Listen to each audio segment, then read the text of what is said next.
with today's book, 13 Little Blue Envelopes by Maureen Johnson. I have been sitting for 5 hours avoiding this review, and I couldn't really figure out why, except for the fact that I just wanted to sit. I just wanted to do whatever I wanted to do and not worry about things that I have to do. And then I come downstairs to do this review, and I can't remember anything about the book. I can't remember character names, and then I'm like, okay, let me go figure out the character names, and then I'm like, I don't remember what the characters do. And that is the crux of the matter. I knew I didn't like this book.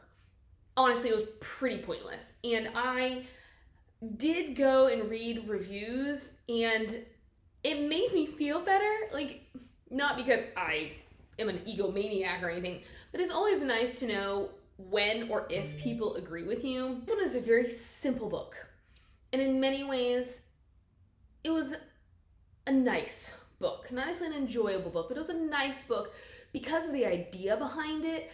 But it had no plot, it had no point, there was no character development, and so that made the journey pointless. I do have my notes, so I will remember, and we'll get through this together. This is another book that I've had on my TBR for years. I think it was published in early 2000s, and so I liked that nostalgia factor. Not that Johnson intended for there to be a nostalgia factor, but the fact that there just were not certain technologies available and that the world was a lot simpler. I enjoyed reminiscing about those things, even though, as I said, Johnson did not intend that. I liked the idea, and this is probably what drew me in. It's about travel. The 17-year-old girl, her aunt dies, and her aunt is then like, here is a journey for you. And so she goes off and sees all these different places. In the grand scheme of things, I agreed. And these were things that were in my head, and I just thought maybe I'd missed something. The main character, her name is Virginia, or Ginny. As I said, 17. She lives, I think, in New Jersey. Her favorite aunt is a woman named Peg. But Peg, like, up and disappeared a number of years earlier. She had been in New York, and then all of a sudden, she was off in London. They don't hear from her for said years, and then they learn that she's died. And she has left Ginny a letter. Actually, there's a pack of letters. And Ginny is instructed, basically, to go on this journey. She can open the letters all at once if she wants. Nobody will know. However, it's better for her if she does them one at a time as instructed by the previous letter. But there are rules. No forms of communication that are not handwritten letters. She cannot bring any money, any credit cards, any form of backup cash. She cannot keep in contact with her loved ones, aside from said letters, which we all know, especially when you're across the ocean, how long that can take. And then she's doing it all on her own, and she can only carry what she can fit into a backpack on her back. The first thing that I realized, that I was like, did I miss this? Her parents are nowhere to be seen. I might have forgotten this, I might have missed this, it may never have been in there. But the fact that her parents don't merit a mention. My parents, when I was 17, would be like, heck no, you're not even out of high school. We're not letting you travel to another continent by yourself without any form of communication, without knowing that if you run out of money, you'll be able to get where you need to go. Because as far as anybody knows, she's not going to have help along the way. She knows nobody overseas. And she's 17, and she's very sheltered. She's not a very outgoing person. Personally, I thought she was really boring. Like, she had no personality. But I was like, what in the world? And there were quite a few reviewers that said this is one of those novels that suffers from absent parent syndrome. It's a device that allows the main character to do what needs to be done to further the plot. But realistically, what parent is going to be like, yes, I'm going to let my 17-year-old go somewhere where I have no contact with her and I have no idea if she's dead or alive? None. To that extent, this is realistic fiction. We can suspend our reality, suspend our beliefs for just so long. But I thought that Johnson was pushing the envelope, just like all these other readers thought, that it just was too unrealistic. There are points where Ginny has an opportunity to speak with her best friend, and that was actually when I first realized I had no clue where these parents were, because I was like, why is she not allowed to talk to her best friend? I guess I skimmed through that part where she was given her rules, which on this note, the narration was awful. As I mentioned, Ginny goes to quite a few countries. England, Scotland, Greece, Rome. The narrator cannot narrate accents to save her life. So please do not waste your time. I'm actually very grateful that I checked it out via Libby versus buying it, because that was my first thought. I was like, let me just buy this, and I'm so glad I didn't do it. That would have been a massive waste of $17. Not only was she bad at accents, I mean, horrendous. The only accents she were good at were like the Midwestern ones, and it's probably because she's an American. So like, who paid this woman? Did nobody listen? Like, how did she get this job? I cannot tell you. But then she made Ginny sound extremely young. Like she was a child. Like she was not brave enough to go on this journey, which I would have been fine with in the beginning, because that's the hero's journey. But she still sounded like an 11-year-old little girl lost in the woods by the end of the novel. And it was hard to listen to. Another point that was made, though, was this aunt was basically known for instability in certain respects. Like, she just couldn't take care of herself. Like, she was always broke. She was unreliable. And so the fact that these parents not only would just, like, let Ginny go off and do whatever she was going to do without parental supervision, they allowed her to follow the instructions of basically an untrustworthy and unreliable adult. I'm pretty sure if somebody in my family had up and vanished like that and had a history of doing unpredictable things, my parents would be like, love my sibling, I'm not going to trust them with my only child. And especially since they're dead, okay? Like, I'm just not doing that. There are a lot of issues to begin with the premise of the novel. Ginny, she gets these letters, and her first destination is this noodle penthouse in New York. I guess it was her aunt's old apartment or something. She's also given $1,000, and I think this was just a sign of the times. This $1,000 is intended to buy a one-way plane ticket to London, a backpack to put all of her stuff in, anything she would need to get her passport done. I just did my passport. It cost me like $80. Well, granted, I was doing TSA pre-check, but like a backpack on its own could cost her $200 if this is like a hiking backpack that she can get a good bit of stuff in. The plane ticket was probably $800. I'm like, $1,000 is not cutting it. So she goes to the noodle house. I don't honestly even know what she gleans from here. And I'm not going to try, because this book was so boring, and I'm just going to try to get through it as fast as I can. But it instructs her to go to London. Also included in one of her envelopes is an ATM card. And they're like, okay, so I'm not going to give you the pin to this ATM card, but if you go to this location, the person there asks them this question, and then the answer to that question will be the pin to your ATM card. So she goes to this location, and it turns out to be the home of a strange man named Richard. And Richard, it turns out, used to live with Aunt Peg. They had been roommates.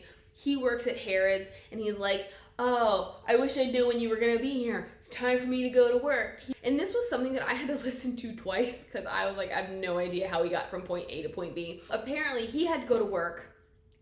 She didn't go with him right away, which is something that I didn't even pick up on until I was writing my notes. She realizes that she doesn't know the pin, which I'm just saying, like, that, okay, except for the fact that you're extremely jet lagged, and honestly the first thing you think of when you get to the other side of your flight is going to bed. But my other first thought would have been, I want the pin. Like, this is my instruction. Get this pin number so I can continue or start my journey.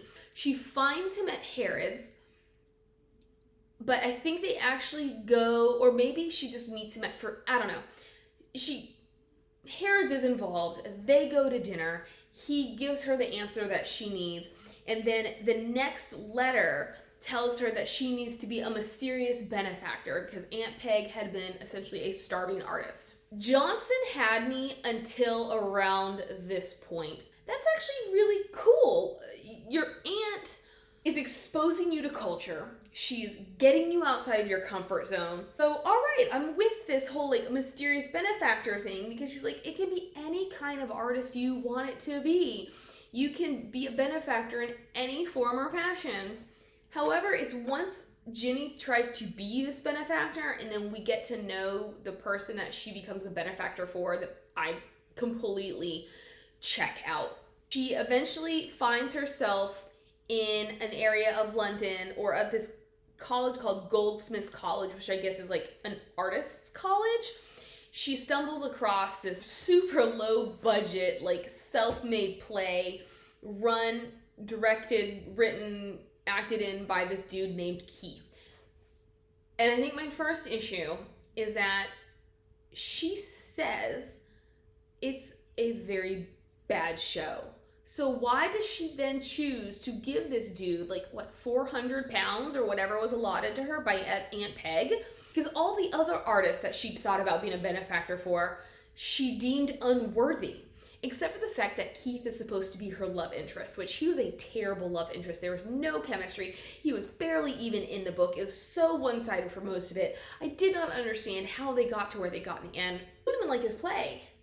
So, except for the fact that you're desperate and like she is so weak and she's so simpering. It's like she just doesn't want to put any more effort into perhaps finding someone to be a benefactor for. She goes back out and buys the rest of the tickets for that day's show and then the next day's show, and then basically she has bought up all the tickets that there are to buy for these shows. And in my head I'm like, okay, so yeah, he got money because you bought the tickets, but if I were in his shoes, I'd be so excited about the fact that I sold out only to put on a show to nobody because you have all the tickets. She realizes, okay, what am I gonna do with these tickets? She's directed to the West End, which is where all the London shows and theaters are. I cannot emphasize how weak she is. Like, she puts effort into trying to get rid of these tickets. But because she's so useless, she doesn't know how to get rid of tickets. The only people that she's able to get tickets to are these 6 Japanese girls who don't even speak English. And so she actually thinks they're gonna show up. I mean, not seriously thinks, but she thinks there's an off chance that these girls who do not speak English are going to figure out their way to this obscure art college. She goes back to Goldsmiths. She watches the play. None of those Japanese girls show up, so there's like nobody in the theater. Keith approaches her afterwards and he's like, oh, so you bought all my tickets. And she still hasn't figured out how to benefact him the remaining money. They end up going to dinner. At this point, she's like, here's the rest of the money, and this intrigues him enough that there is another moment where she's like, oh, do you think I'm made out of money? Like, are you only interested in me because of my money? And he kind of admits yes, which I was like, okay, I'm with that. Like, honesty. I'm totally with honesty. She visits where he lives, and she meets his roommate and his roommate's girlfriend, who are completely pointless supporting characters. And there's this whole thing, I guess the girlfriend wants to go to Spain. The roommate does not want to go to Spain, so they've been arguing. The roommate ends up going to dinner with them, and he is just a mess because of the argument that he and his girlfriend have had. Keith goes to get the car. The roommate is like, hey, let's go get some ice cream. While she's distracted, he like runs away. She does not know these guys, and she spends 10 minutes running after him. I would have been like, forget this. This is not worth my time. They are able to track him down. They're able to get him in the car. In her next letter, she's instructed to go to Scotland because Aunt Peg wants her to meet Obi-Wan Kenobi to her Skywalker. She does, and Keith ends up coming with her because some Scottish college had heard of his play, or somehow They wanted him to come perform his play at their school. It turns out that like it doesn't work out, and he doesn't, and like there's so many contrived instances in this novel that they're just plot devices to either keep them together or to keep things rolling, but it's not convincing. He goes to meet this woman with Ginny. Two things happen. One, he steals some little trophy from the woman, and then they have a fight about Aunt Peg because he doesn't understand why Ginny is doing all of this, which is a valid question. She hasn't explained to him who Aunt Peg is and like really why she's doing what she's doing. She has not explained to him why she bought all those tickets, why she wants to be his benefactor. So I completely understand why he's asking a question like that. She gets really mad because he doesn't understand. He stomps off and they go their separate ways. She then goes to Rome because Aunt Peg wants her to see the Vestal versions at the Roman Forum. While she's there, she's like irritated. And so I thought this was going to be some kind of a turning point, some kind of a growth moment where she's questioning why Aunt Peg wants her to just go to all these random places. No, none of that. But the next letter says, I know you're a shy girl. What I want you to do is I want you to ask out a Roman boy. Okay, like I'm with this too, because we're pushing her outside of her comfort zone. We are expanding Ginny's horizons. She finds this guy reading a book. His name is Beppe. Which, can I say Beppe?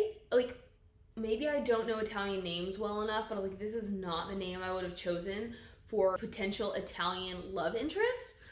Beppe, a couple years older than her, he rescues her from some gypsy children who were going to rob her.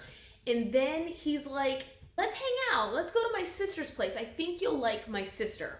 They go to this really quaint little town, only for her to be like, where's your sister? Like, we're at her apartment. Where is she? Eventually he admits she's out of town. She's not coming back. He makes moves on her. And Ginny is just like, she's saying no. She doesn't want to do it. She's putting up resistance. But I was like, you didn't see this coming?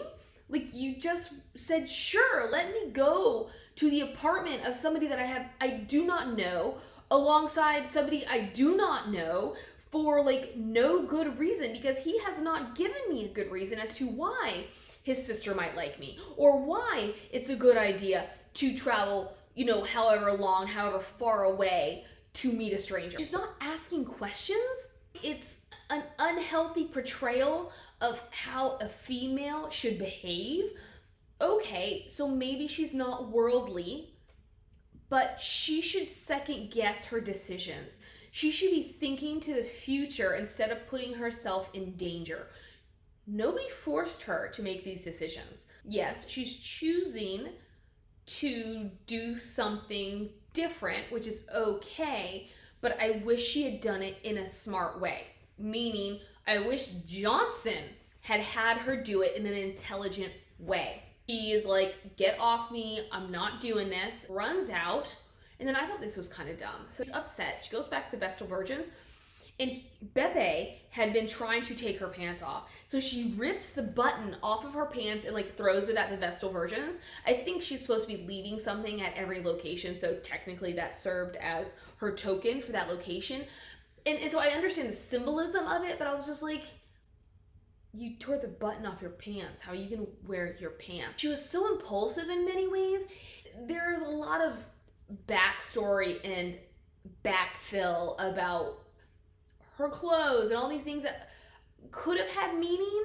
I'm not allowed to have a guidebook, but it doesn't mean I couldn't look at a guidebook before I left. So these are all of the things, all of the advice that I adhered to from these guidebooks.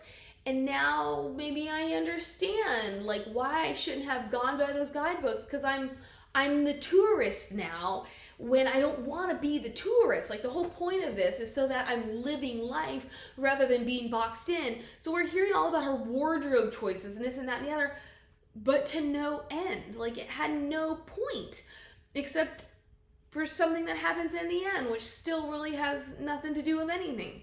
From there, she goes to Paris because Aunt Peg wants her to see the Louvre. I completely missed this, but somebody pointed it out in a review. She goes to the Louvre, gets totally overwhelmed, which again, I thought was a really missed opportunity because she could have learned something from the Louvre. She's super overwhelmed. She wants to leave. She had checked her backpack. She gets lost going out, so she can't figure out her way out. The next thing we know, she's out and she has her backpack. But if she got lost, how did she get back to get her backpack? I do not know how this book got published. It's a very underdeveloped, poorly written piece of fiction. After the Louvre, she is instructed to find this cafe that Aunt Peg had lived/worked at. Because when she had arrived in Paris, she had nothing. And she ends up at this cafe. The cafe owner tells her that he is closing up shop for a couple months. She offers to give this cafe a makeover. You fund the cost of supplies, you let me sleep here, and when we're square. She ends up turning it into this kitsch niche. It's something about dogs. Like the cafe is named after like Le Petit Chien. My French accent is horrendous. Like, you would not have wanted me to narrate this book either. Apparently, like, he had come back and he was like, what in the world did this crazy do? But because of her very eclectic form of artistry, it drew the crowds and it made it a very popular go-to destination. Ginny's supposed to find this cafe, but we begin with her at a hostel. And we get this little thing about how her roommates at this hostel are, I don't know, from Minnesota or something. And how she imagines them including her in their group. And they never do. They just like peace out. And then when she comes back that day, she can tell that they're sad that she actually showed back up. Where are we going with this? And we went nowhere with it. But then there's all these really strict rules to stay at this hostel, which I could accept because that's how hostels run. But it felt over the top, especially because she has no instruction as to how to find this cafe. So she comes back after hours, technically midday, and the woman who runs this hostel is so mean to her, which, can I say, the French are not the nicest. But again, I felt like this woman was a caricature of a Frenchman or a French woman. She does eventually give Ginny some direction. And she's like, well, why don't you go talk to this guy? He knows anybody who's anybody.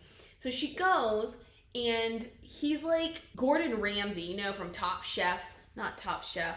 Whatever he is. And how mean he is, but how everybody wants to impress him. She gets another, I guess, chef or restaurateur to ask this other dude if he might recognize the description of the location that she's trying to find. And the guy's like, if I don't leave him alone, he's not gonna give me this fresh cauliflower or whatever it is. What is the point of all of this? It's entertaining, but it has nothing to do with anything in the end. The head dude eventually is like, oh yeah, I think I know what that is. So she finally goes there. Owner's like, hey, we're not open, go away. And then we don't have any openings until like next week. She's like, oh no, but Aunt Peg is my aunt. She has this whole conversation with her where he tells her about his interaction with Aunt Peg. And she just leaves him with the impression that Aunt Peg is still alive because to him, Aunt Peg is still alive. And I was just like, okay. After that, she runs into Keith again. And this is something I don't understand. She is like already in love with him. And she has already written her best friend a letter about how it will never happen because it's unrequited love. And he essentially, and this was really before she met him, about like how he doesn't even know she exists essentially. And I'm like, yeah, that's exactly how it works. She gets up the courage to email him, instant message him. She contacts him, and I do not understand because she is such a soft character that all of a sudden being like, I'm gonna contact Keith, even though it wasn't like that. She didn't have all this confidence. She was very anxious about it, but it didn't, her reasonings didn't make sense, except like she has this huge crush on him. Like, I needed more impetus for her to reach out to him. Really just like, I'm just gonna see what he's up to and where he is. He winds up in Paris. She writes her best friend, all excited about how he found her in Paris. And you knew it was gonna happen from the word jump. Maybe this is really the beginning of their romance. And it wasn't, but the way it played out, it felt very, very stalkerish. I think she does tell him where she's staying, and so she shows back up at her hostel, and he's just waiting around for her. They do stuff, and then it's nighttime, and she realizes it's past curfew. She'll never get back into the hostel. They then realize that they can't get back to where he's staying. And this is when he makes a comment about, oh, well, you know, if you have all this money, why don't we just get a room? And it was part facetious, but at the same time, I liked the idea that he could have been a jerk. And he was just like, why don't you just pay for this really nice room if you have all this money to be my benefactor? They break into a cemetery because he thinks it would be fun, spend the night there, make out, are busted by a policeman who just basically, they don't get in trouble even though Ginny's freaking out, kicks them out, and then they go their separate ways. She then heads to the Netherlands, and this is really where I was like, what in the heck is happening? Aunt Peg instructs her to find one of her old school friends or colleagues. She goes to the address only to find out this guy doesn't live there anymore. And it was like raining, and she looks like a drowned rat. I have expected the guy who answered the door, who seemed like a very pleasant person, to be like, oh, I'm sorry that the guy you're looking for is not here anymore. Come in, you know, have some food, get dry, like, let's see what we can do. No, she just keeps walking. She apparently cannot find any hostels to stay in. She pays for a room at a very sketch hostel in which, when she walks into her room, somebody is walking out and is like, do not stay here. She ends up not staying there. Somehow she winds up at this other hotel of sorts. They have no room. This family from the Midwest is like, you can stay with us. And I was just like, you don't know these people. Even though she bunks with the teenage daughter, I'm like, you don't know these people. They turn out to be like super weird, super creepy. I don't think they're supposed to be intentionally creepy. They're just supposed to be over the top, but it's like they're very regimented. And they're like that really cheesy sitcom family. Except there's something going on with the daughter. She's super moody. But their names are the Naps. I think the daughter's name is Olivia, and the dad's like, you could just call her okay. Eventually, Olivia's like, nobody calls me okay. Nobody calls me okay. This is what I do not understand. So the next instruction is for Ginny to go to the Rijksmuseum, to find Rembrandt's The Night Watch, and then to ask this guy named Pete about it. No further instruction. I don't know if maybe this is how she gets roped into hanging out with the Naps, but they go to the Rijksmuseum. She has absolutely no idea what to do from there, but then the Naps are like on this regimented schedule, and she just gets roped along into it. And I've been like, well, thank you for letting me share a room, but I'm not gonna do all of these events with your family because I don't know you. She has this like tortuous however many days. Eventually she does manage to go back to the Rijksmuseum and locate a guard named Pete, who's like, I have no idea who your Aunt Peg is. I have no idea why you want me to tell you what I think about the Night Watch. She comes to the conclusion that it's about like seeing the world around you, taking it in. I have no idea. This is all incredibly ambiguous, and I was just over it by now. There is another point where the family goes off and she's like, no, I need to rest.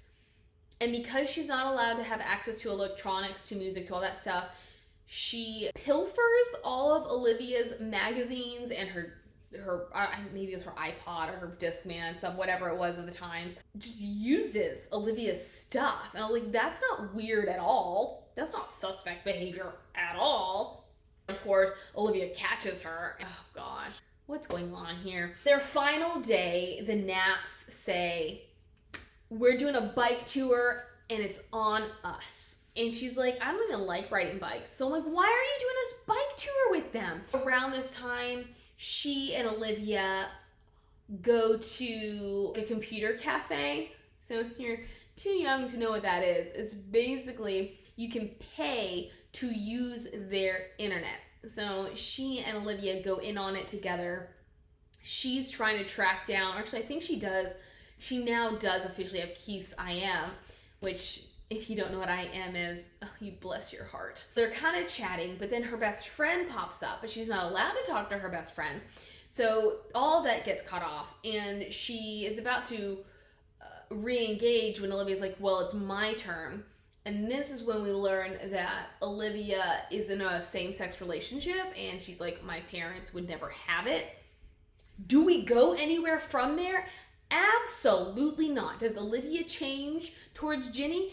Absolutely not. So I was like, why are we opening up this topic if we're not going to explore it? It was pointless. Then the Naps give her bill, and she was like, I had no idea how expensive all these things were. And I was like, I don't understand this part either, except for the fact that by the end of the book, she needs to be broke. But I was like, where is your common sense? Why are you not using your head? Why are you not speaking up? She was so passive and boring.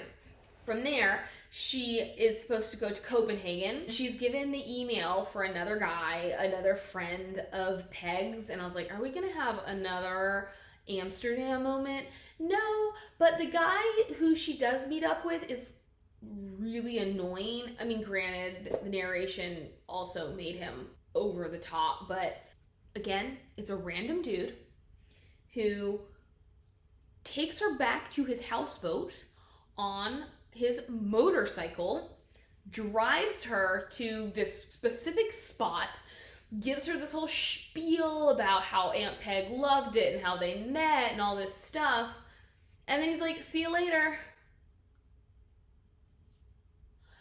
Thinking she might have another instance where she's homeless. Like, she had made sure that she knew of places to stay. So she stays at this place called the Hippo or Hippos. Here she meets some Australians.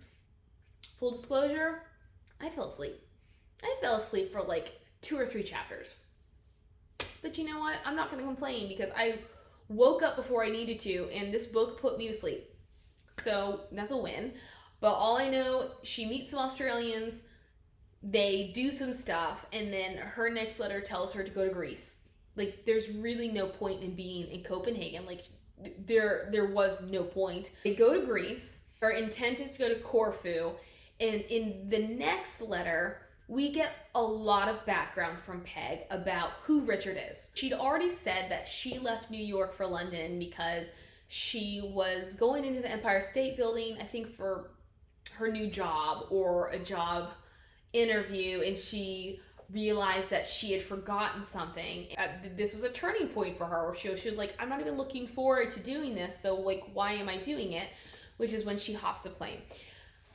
In this letter, she reveals, so we know Peg died, and we actually, which I've told you, Peg died from a brain tumor, but we don't really know much about the circumstances. And in this letter, she reveals, like, that was kind of one of the first moments that she realized something might be wrong with her, because she'd always been kind of forgetful and flighty.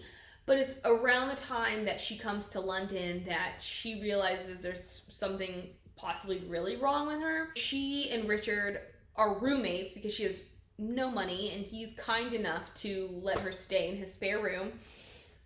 They fall in love. He commits the mortal sin of actually telling her how he feels, and this scares her off. So all of these places that Ginny is going are Peg's route, the things that she did, which in the grand scheme of things is not bad. I like the fact that Ginny is following in Peg's footsteps, that Peg is her favorite aunt, doing things she never would have done if her aunt hadn't done them first. Peg instructs her, she's like, look, there's a lot of important information in that 13th letter, but you open it whenever you want to open it. Ginny and her Australian friends are on their way to Corfu. They stop at a beach. Ginny and the other girl go swimming. And then when they come back, the boys had fallen asleep. They find out that both girls' packs were stolen. As I said, I fell asleep, so I have no idea. I guess they had caught a ride with some Greek guys, and the theory is that her Australian companions fell asleep. They were cushioning their heads with their packs. But these Greek guys were watching them, and so when the boys fell asleep and the girls went to go swimming, these dudes just stole their stuff. Thankfully, which I was like, this is awfully convenient, Ginny had stowed her bank card and her passport in her pants pocket, whereas the other girl was out of luck. But I don't know, I guess that's the thing about being Australian and doing gap years and traveling, they just roll with the punches. So even though she was devastated at first, by the time Ginny left, she was like, maybe it's for the best. I don't know. Ginny tries to go get money, only has 40 pounds left, and she calls Richard with the last of her money. She buys a prepaid cell phone card. She uses the only 5 minutes she can get to be like, hey, I need a ticket out of here. I'm broke. My stuff has been stolen. And this, I don't understand. He's like, okay, well, I will get you a ticket. So just go to the airport. It's possible that this airport is just that small. But I would have expected him to be like, hey, I'm going to put money in your account, get a ticket, come back to London. To me, that would have made more sense. But whatever. This is not my book. Ginny tearfully says goodbye to her friends, who call her pretzels because her hair is always braided, which was something else that I thought was going to be part of her character development. She's very uptight and sheltered, and then as the book goes on, you see her loosen up, and therefore you see her dress differently, behave differently, wear her hair differently. Perhaps with just one day, she cuts it all off. Do something drastic, and she doesn't. She just stays exactly the same. She has no hero's journey, no character arc whatsoever. She's the exact same in the beginning as she is in the end. She makes it back to London. At this point, Richard reveals to her that he and Peg had actually gotten married. After he reveals his feelings to her and she runs off, she is somewhere when she realizes she has a serious issue. She comes back to London, and he basically takes care of her for her remaining months. He also gets her this room in Harrods where she can paint and do her work. So he's taking care of her, she's getting her stuff done, but she's deteriorating. Ginny is very upset by this revelation, which she knew Peg was in love with Richard and Richard was in love with Peg.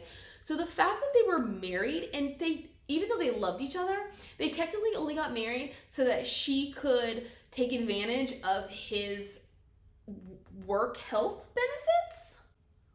She gets really mad at him. She runs off. She goes to Keith. In the off chance that he's there, his roommate and the girlfriend have made up, which I was like, this was the most pointless subplot I've ever read in my life.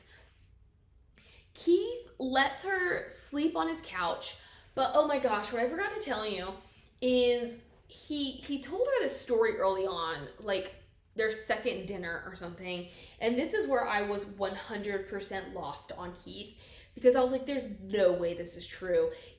So they're bonding about something, and he kind of is telling her his life story, where he was a troubled kid. He liked to steal and do all kinds of bad things. He had gotten arrested, but then he had gotten a girl pregnant, but he's not a dad, meaning I guess she got rid of it. And I was just like, is Keith actually a pathological liar? Because I kind of like that. That actually makes him interesting. It gives this book some dynamic, which it severely lacks. She stays over at Keith's. He tells her she has to go home. So she returns to Richard's with Keith. And for some reason, Keith points out a poster in her room. And she decides to go over to it and like touch it. At which point she realizes that there's something under it, which I thought this was so random. Like, I would not be feeling around my aunt's husband's guest room, and then I would not be peeling the poster off the wall. Like, my thought process would not have been my aunt hid something under there, except for the fact that Aunt Peg was like weird and then legitimately cuckoo because of her brain tumor. So the key that she finds there, she deduces, which I don't know how she could deduce this.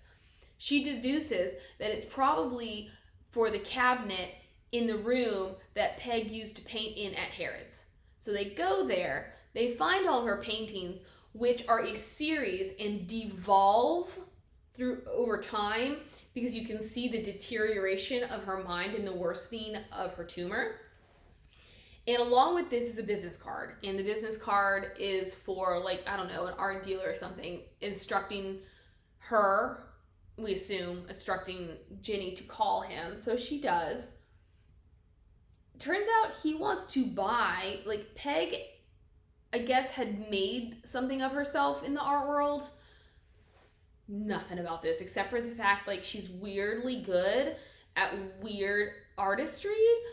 He had already wanted to buy her works, but she knew she was dying, and she knew that her art would appreciate after her death. Another reviewer left a note about how, like, this is just a gross misrepresentation of how the art world works. In any case, they sell the paintings, which what I heard was something about 70,000 pounds, but in my head I thought she was getting millions. I don't know. I must have missed something. So sue me. Now she's wealthy because all of the money goes to her. She ends up giving Richard half or something. I don't know. And I don't know why, except that's just the natural flow of this book. And then she goes back home. That's it. Yep. This book was a waste of my time. It will be a waste of your time. And please just don't waste your time. There we go. If you have questions, let me know. Bye. A couple more things that I forgot to mention. She never gets to open the 13th envelope because it gets stolen in her pack, along with all of the crappy clothes that she's sorry she bought. And I thought that envelope thing was kind of important, and it does lead into a sequel, but after reading 13 Little Blue Envelopes, I'm not reading the sequel. From what I know, she meets back up with Keith. Turns out he has a girlfriend. He's kind of a loser of a dude, and she ends up with someone else. So yeah, there you go. Bye.